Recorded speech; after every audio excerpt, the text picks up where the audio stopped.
Converso agora com o ex-prefeito Sebastião Madeira, que veio fazer uma visita de cortesia aqui à presidência da Câmara.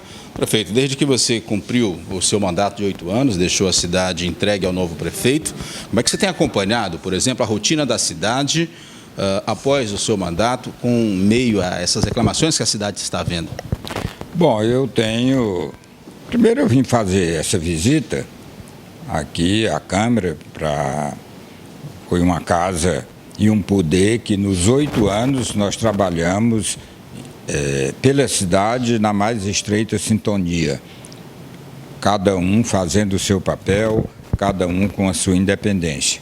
E quero parabenizar a condução, eu tenho acompanhado de Brasília a condução dos trabalhos pelo presidente José Carlos, com toda a sua experiência, com toda a sua serenidade, e dizer que a cidade está muito bem servida com a Câmara que tem hoje, com a condução que tem. E quero aqui, de uma maneira especial, agradecer ao vereador João Silva, que foi o líder de meu governo nos 2 anos finais, que me ajudou demais durante esses 2 anos, e nesses primeiros 2 meses tem feito aqui uma defesa consistente da nossa administração. Então eu quero agradecer ao vereador João Silva, dizer que quando você está fora e sem poder, aí você descobre aqueles que realmente com quem você pode contar. E eu tenho sentido que não só eu, a cidade de Imperatriz pode contar com o vereador João Silva. Eu estou aqui especificamente ele, porque ele foi o líder de meu governo. E parabenizar os novos vereadores, os que estão entrando, como o Zeziel, o Ricardo Seidel, o Ademar. E em nome desses 3 que começam o mandato, desejar que todos possam fazer um bom mandato. Perfeito. A semana passada, a atual gestão divulgou que fez uma economia de combustível e também de gastos com o pessoal da ordem de 90%, comparando a atual gestão no mês de janeiro, comparando com a sua gestão. Quer dizer, você imediatamente distribuiu um áudio nas redes sociais, quer dizer, o senhor estava superfaturando, estava fazendo inchaço nas folhas do município? Essa resposta eu já dei, eu dei numa televisão, num áudio. Não gostaria de voltar a esse assunto. Cada governo faz aquilo que acha que deve fazer. A partir do dia 1º de janeiro, a condução da administração de Imperatriz não é mais minha, é do prefeito delegado Assis Ramos. E eu desejo de todo o coração, porque eu amo essa cidade, que ele seja bem sucedido. E cada um faz a administração ao seu modo. Julgamento, quem faz é a população e os tribunais de conta da União, Tribunal de Conta do Estado. Eles é quem faz o julgamento da administração. Então, eu já dei essa resposta e só quero desejar ao prefeito Assis que, no final do governo dele, ele possa dizer, como eu disse, que eu estava entregando uma cidade melhor do que a cidade que eu tinha recebido 8 anos atrás. Qual é o próximo passo político do prefeito Sebastião Madeira? Você está descansando em Brasília, está cuidando de outros afazeres, mas todo mundo sabe que você teria a pretensão de disputar um cargo ano que vem. Mas alguns que querem o ano que vem já se movimentam hoje. Você tem a definição de que cargo você vai disputar? Vai retomar um eventual mandato como deputado federal ou vai realmente se arriscar disputando o mandato para senador da República? Tudo depende do desenrolar dos acontecimentos políticos no Maranhão ainda esse semestre. Tem uma enorme possibilidade do PSDB do Maranhão mudar de orientação política, E eu já estive com o presidente nacional do partido, Aécio Neves, estive com o líder da bancada no Senado, o senador Aloysio Nunes, com o presidente do ITV, senador Zé Aníbal, com o deputado Jutaí, com outros líderes nacionais do partido, e todos são unânimes que a orientação política do PSDB para 2018 não será a mesma de 2014. Então, eu estou pleiteando a direção do partido no Maranhão, porque dependendo disso é que eu posso planejar o futuro.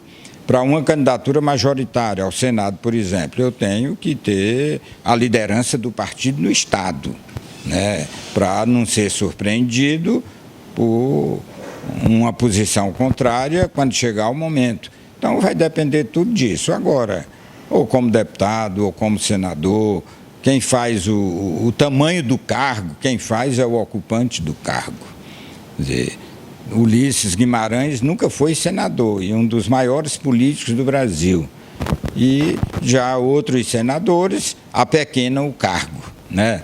Então, eu posso disputar ou para deputado, ou posso disputar para o Senado, dependendo do contexto político de 2018. Você está buscando a liderança do partido no Estado. Naturalmente, isso pode até responder o que eu lhe perguntei. O vice-governador do PSDB, Carlos Brandão, nessa história, parece não se manter no grupo que poderá reeleger Flávio Dino. Quer dizer, tudo isso são peças desse jogo de xadrez que o PSDB está organizando para 2018? Tudo isso vão acontecer muitas coisas, né? A política do Brasil está tão confusa que é igual você estar numa névoa que você não enxerga nem 2 metros na frente, né? Então, a confusão na política brasileira é muito grande. É Lava Jato, é denúncia, surgiu já quase que uma filial da Lava Jato no Rio de Janeiro, que prendeu o ex-governador Sérgio Cabral. Então, e mais um monte de gente da área de política e de empresas. Então, a política do Brasil está muito confusa para você ter uma visão com tanta antecedência. A avaliação que você faz dos governos na esfera federal, estadual e municipal? É nítido que o governo Temer está conduzindo bem o Brasil, com enorme dificuldade, com rejeição, mas está conduzindo bem o Brasil, tem um enorme apoio no Congresso, que é fundamental para que um presidente possa ter sossego. Hoje mesmo tem uma nova reunião da equipe econômica e a previsão é que mais uma vez caia a taxa de juros, a inflação está em declínio, a previsão que o produto interno bruto, o PIB do Brasil aumente, então o governo está consertando a economia. Agora, com essa liberação de cerca de 40 bilhões do FGTS das contas inativas, vai dar um fôlego na economia, né? Então, o governo, embora com enorme rejeição, embora com muita insatisfação da população com os políticos em geral, eu diria que o governo Temer está encontrando o caminho. E no Maranhão, o governador Flávio Dino, quer dizer, você não pode negar que ele tem feito um enorme esforço para administrar o Estado, tem feito muitas obras, muita gente aponta erros de condução política, mas é um governo que não tem escândalos e é um governo que você vê o esforço, né, para dar resposta à política, ao Estado, né? E o governo municipal é o que nós estamos vendo, é um governo iniciante, né, que com todo início ele é titubeante, né, quer dizer, a pessoa está dando os primeiros passos, está engatinhando, mas eu aposto que o delegado Assis possa fazer um bom governo, independente da postura do governo dele em relação a mim ou a minha administração. Eu não torço pela política de terra arrasada, eu torço por minha cidade e que ele possa dar respostas para as demandas da cidade. Câmara Municipal, com essa renovação a eleição de 10 e a eleição de 11, qual é a tônica que você percebe nesse início de trabalhos aqui do Poder Legislativo? Eu vejo assim, me sinto até gratificado, né, de ver a Câmara funcionando tão bem, discutindo os problemas reais da cidade, dirigida aí com muita maestria, com muita experiência pelo deputado, já estou profetizando, né, pelo vereador José Carlos, né, e com vereadores experientes como o Silva, como o Hamilton, e grupos novos aí, tá aí o Ditola, Zeziel, né? Zeziel, como não poderia deixar de ser, foi, eu diria, sem nenhum medo de errar, o maior secretário de Educação da história de Imperatriz, né? E não tenho a menor dúvida que nesses 4 anos ele vai escrever seu nome como um dos grandes vereadores da história legislativa de Imperatriz. Qual a mensagem que você deixa para a comunidade de Imperatriz que espera e não consegue ver a duplicação e a revitalização da BR-010 no trecho urbano da cidade? Mensagem de esperança. Imperatriz é uma cidade de uma enorme vitalidade. Imperatriz, mesmo quando teve administrações extremamente deficientes, a cidade andou sozinha. Então, é uma cidade que, inegavelmente, ela caminha com a administração ou sem administração. Com a administração ajuda, né? Espero que a atual administração ajude a cidade nesse crescimento. Às vezes as pessoas não têm nem ideia do que ocorreu em Imperatriz em 8 anos. Quando nós assumimos, é só olhar aí na documentação o PIB de Imperatriz, ou seja, tudo que a cidade produzia durante um ano dava 2 bilhões. Na última medição, que já está registrada, é de 2014, já deu 5 bilhões e 800 milhões, ou seja, em 5 anos, de 2009 a 2014, o PIB de Imperatriz aumentou mais de 150%. Foi de 2 para 5.800. E eu tenho a menor dúvida que quando medir o de 2016, está beirando os 7 bilhões. Então, quem está aqui é como quem cria uma bezerra e desde o primeiro dia levanta a bezerra. Todo dia o cara pega a bezerra nos braços e levanta.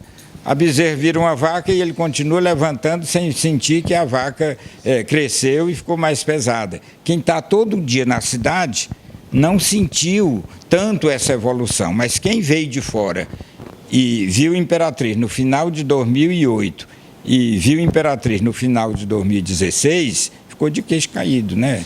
Então, Imperatriz é uma cidade que avança. E quanto à duplicação da BR-010, é um projeto, está no PAC, teve aí o governo Dilma com enormes dificuldades, mas esse governo se organizando, melhorando a economia, eu não tenho a menor dúvida que o dinheiro será liberado e a obra será feita. Para encerrar, obras inacabadas no seu governo, relação tumultuada com a imprensa, qual foi o erro que você considera ter tido, provocado no exercício de 8 anos de mandato?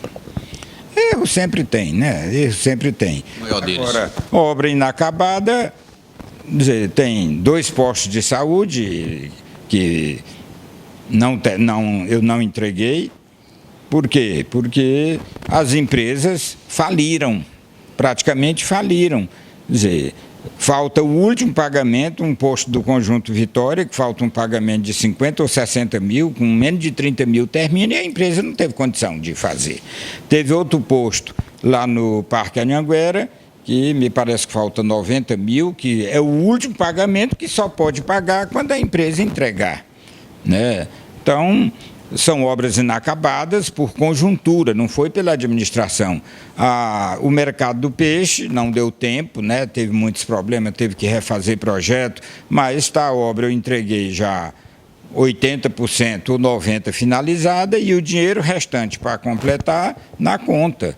E o PAC Vila Nova, que de 56 milhões, nós aplicamos 7 ou 8, ficou ainda 48 milhões para ser aplicado, e aí parou. Por quê? Porque o governo parou de fazer os pagamentos, e aí a empresa parou, mas eu soube que, pela Caixa Econômica, que já houve reuniões com a nova administração e com a melhoria econômica do país, o governo vai retomar os pagamentos para poder a obra continuar. Por que o senhor não fez a ponte, a cratera da Rua Amazonas, ali próximo a Floriano Peixoto, a Nova Imperatriz?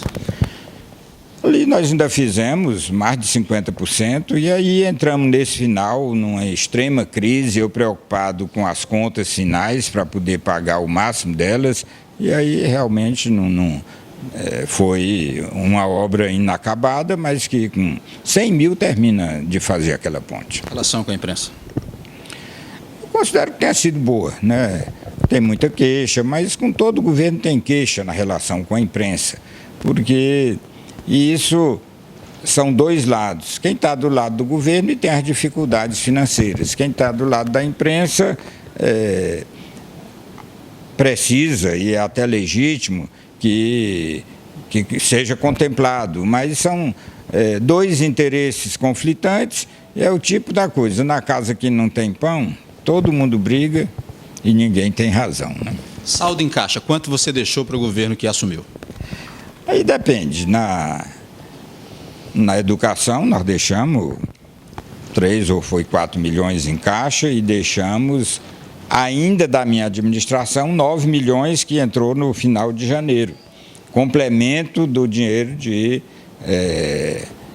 da educação. Nas outras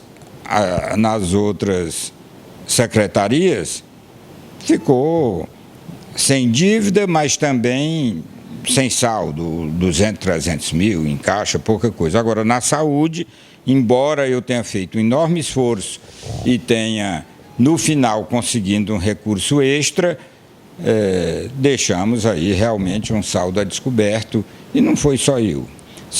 Eu até numa conversa com o prefeito Assis, eu falando sobre isso, eu pergunto ao governador Flávio Dino qual o déficit dele na saúde. O secretário me disse que foi 200 milhões de um ano para o outro, né?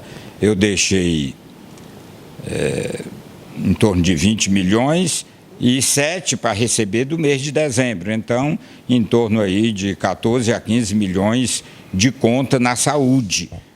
Agora, quando eu não recebi zerado, não. Eu recebi uma dívida de 15 milhões da Petrobras, das administrações anteriores, dividi em 36 meses e paguei.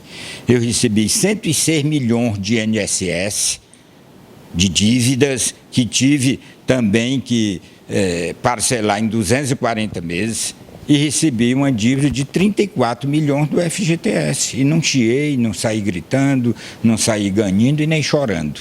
Eu foi enfrentar, parcelar e pagar. Então, a saúde Imperatriz tem um déficit mensal em torno de 4 a 5 milhões por mês. Aí, como é que você enfrentava? Eu enfrentava pegando recursos do Tesouro e cobrindo, além dos 15% que eu sou obrigado. É tanto, pode olhar aí nas prestações de conta e nos balanços, que eu comprometi cerca de 32% do orçamento de Imperatriz com saúde, para poder não deixar mergulhar no caos. Agora, mesmo fazendo isso, cada mês acumulava déficit, por isso que ficou um déficit. E é crime. Crime é deixar as pessoas morrerem sem atendimento. Por quê? O prefeito de Imperatriz, ele tem a pressão de 100 cidades despejando doente em Imperatriz. Ele tem a pressão do Ministério Público lhe obrigando a atender, mesmo quando você não tem como atender. E a pressão da Justiça, você sendo condenado a fretar UTI no ar para levar paciente para Goiânia, para São Paulo, para Brasília, para Fortaleza e para Recife, obrigando a fazer tratamentos, seja de que tipo for. Eu lembro que veio um cidadão de Belo Horizonte aqui em Imperatriz passear e aí quis fazer um check-up. Quando foi lá nos 3 poderes, não tinha o cartão SUS e foi negado. Ele foi no Ministério Público e o promotor da saúde obrigou o município a fazer. Então o prefeito é obrigado a atender paciente de 100 cidades. A Justiça, a pressão social, o Ministério Público lhe obriga a atender, o governo não manda o dinheiro suficiente e você atende, e aí fica um déficit. É crime. Se existe criminoso, é o governo federal, é o Ministério Público, é a Justiça e a pressão. E não o pobre do prefeito, que é obrigado a fazer tudo isso sem ter o dinheiro.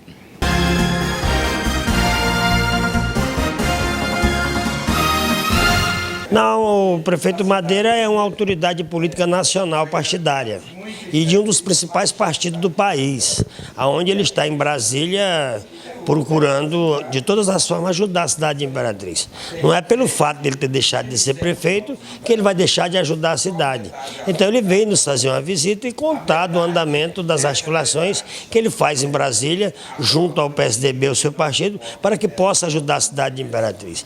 Ele é um político de reconhecimento nacional, já foi presidente do Instituto Teotônio Vilela, foi 4 vezes deputado federal e agora pleiteia cargos importantes em Brasília, está sendo chamado para assumir cargos importantes, porque ele é um político de nível nacional e fez uma boa gestão em Imperatriz durante 8 anos e a Câmara se sente agraciada com a presença dele hoje aqui. Converso agora com o vereador João Silva, que foi líder do governo Madeira nos últimos anos de mandato, que aliás tem sido bastante enfático na defesa de alguns pontos que são cobrados. Como é que você destacou essa visita? Olha, o Madeira, ele é uma capacidade política, administrativa, copiável. As pessoas deveriam ter ele como um professor de política, administração, um cidadão que trabalhou como prefeito 8 anos nessa cidade e tem o privilégio de andar nas ruas, ser abraçado, fotografado, é uma pessoa capaz de assumir qualquer cargo político neste país. Eu sempre disse há tempos, que eu venho dizendo, e ontem repeti isto, que o Madeira é um prefeito ainda imbatível aqui nessa cidade em termos de administração. Gostaria muito que parecesse um outro para fazer com que ele se escondesse, mas os feitos dele, a posição dele como político é tão gritante, é tão forte, que eu acredito que vai custar aparecer um prefeito para chamá-lo de nanico, de pequeno. Eu acredito que o Madeira contribuiu com a honestidade, com respeito, como político. É um homem que, quando é criticado, ele sabe sair com respeito, não agride ninguém, não vai na delegacia, faz nenhum BO contra nenhum jornalista que venha contra ele, não ameaça prender ninguém. É um político que deve servir de exemplo para muitos políticos deste Maranhão, deste país.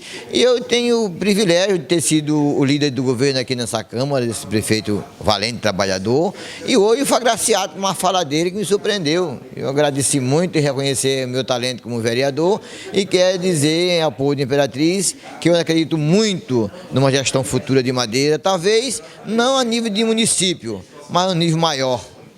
O estado do Maranhão ganharia muito tê-lo como chefe executivo nesse estado. Tem capacidade, é competente, é dinâmico e sabe ser político.